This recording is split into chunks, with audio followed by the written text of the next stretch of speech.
মাত্র 5 মিনিটে কিভাবে আপনারা ছবি তৈরি করবেন পাসপোর্ট সাইজের।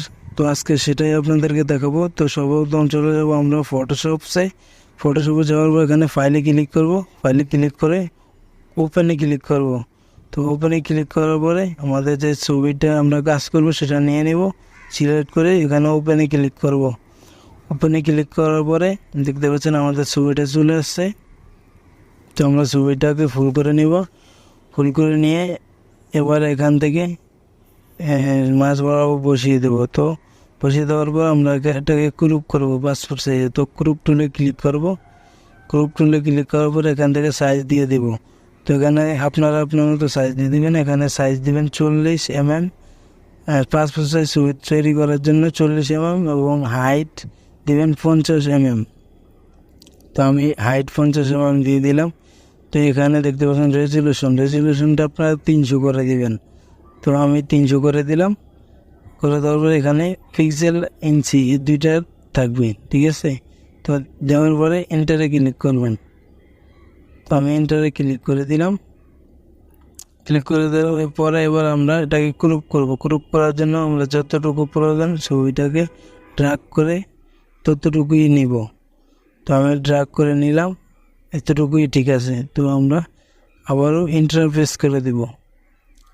ইন্টারপ্রেস করে দেব, দেখতে পাচ্ছেন ইন্টারপ্রেস করে দেওয়ার পরে আমাদের ছবিটা এতটুকু হয়ে গেছে। তো আমরা এতটুকু ছবিটা এখন আমরা ব্যাকগ্রাউন্ড চেঞ্জ করতে হবে। ব্যাকগ্রাউন্ড চেঞ্জ করার জন্য আমরা এখানে পেন টুলে ক্লিক করব। পেন টুলে ক্লিক করে আমাদের পুরো ছবিটাকে আমরা মার্ক করে নেব। তো আমি এখান থেকে শুরু করলাম, পুরো ছবিটা মার্ক করতেছি। আপনাদের এটা কম বেশি হলে আপনারা Ctrl+Alt+Z প্রেস করে পিছনে আসবেন। তো বন্ধুরা এখানে আপনাদের কিছু কাজ আছে।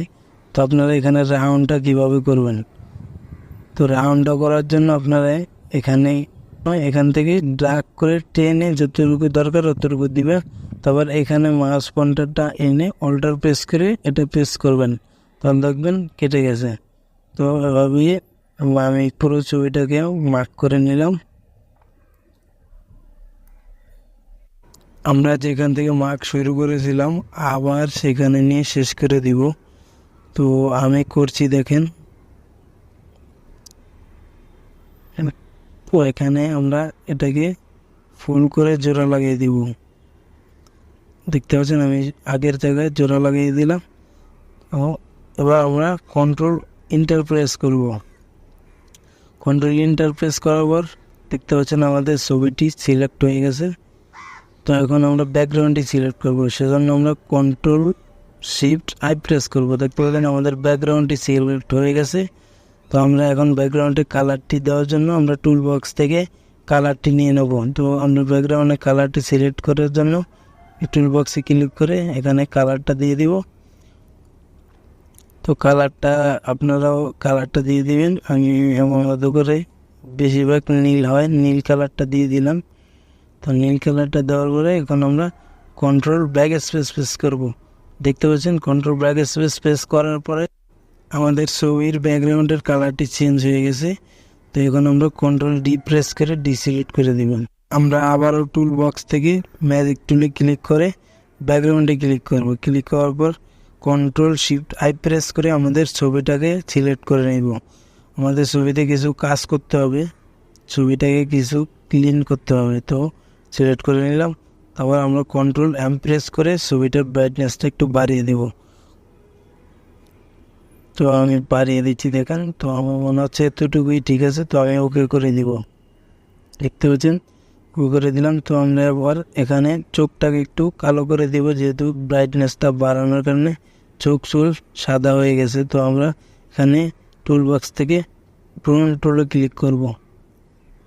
ব্রাউন টুলে ক্লিক করে দেখতে পাচ্ছেন ব্রাউন টুলে ক্লিক করলাম। সেখান থেকে ব্রাউন টুল এটাকে ক্লিক করে আমরা Ctrl+2 প্রেস করে বড় ছোট করে নিলাম। দেখতে পাচ্ছেন এতটুকুই ঠিক আছে। তো আমি এখানে প্রেস করব। দেখতে পাচ্ছেন চোখটা কালো হয়ে যাবে। তো আমি গুরুটাকে একটু কালো করে দিব। দেখতে পাচ্ছেন কালো হয়ে গেছে। তখন আমি চুলটাকে একটু কালো করে দিব। তো আপনারাও এভাবে করে নেবেন ব্রাউন টুলের সাহায্যে। আমি করে নিলাম। তো আমাদের ছবিতে এখন কিছু দাগ রয়েছে দেখতে পাচ্ছেন। তো আমরা দাগ রিমুভ করার জন্য এখান থেকে টুল বক্স থেকে ব্রাশ টুল হেলিং ব্রাশ টুল নিব। তো হেলিং ব্রাশ টুল নিলাম।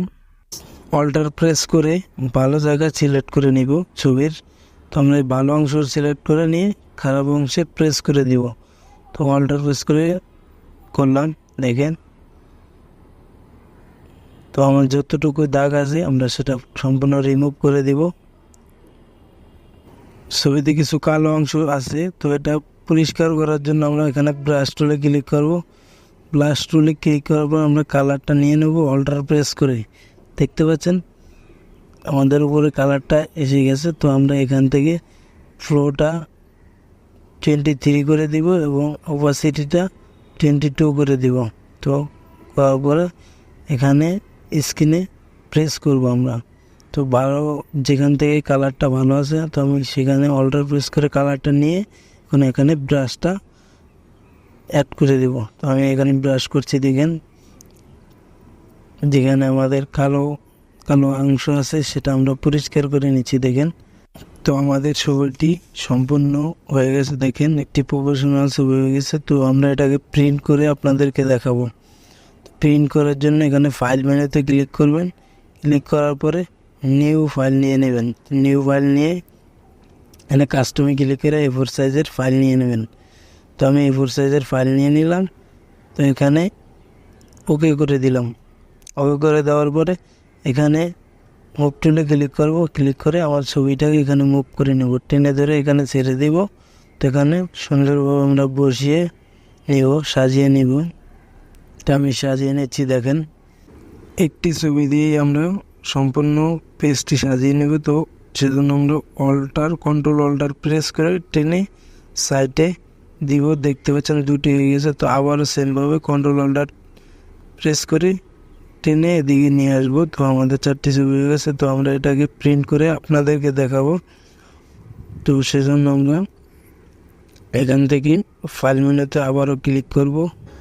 ফাইল মেনুতে ক্লিক করার পরে নিচে দেখতে পাচ্ছেন প্রিন্ট উইথ প্রিভিউ। তো আমরা এটাতে প্রেস করব। প্রেস করার পরে আমাদের একটি ডায়লগ বক্স শো করছে। তো আমরা এখান থেকে সেন্টার ইমেজ এটা টিকমার্কটা তুলে দিব। তো উপরে দেখতে পারেন টপ, তো এটাকে 0 করে দিব। 0 করে দেওয়ার পরে কর্নারে দেখতে পাচ্ছেন প্রিন্ট, এটাতে সিলেক্ট করে দিব। তো আমরা এটা দিলাম। তারপরে প্রসেসে ক্লিক করব। এখান থেকে প্রপার্টিসে ক্লিক করব। তো উপরে লেটার সাইজ আছে, তো আমরা এটাকে A4 সাইজ করে দিব।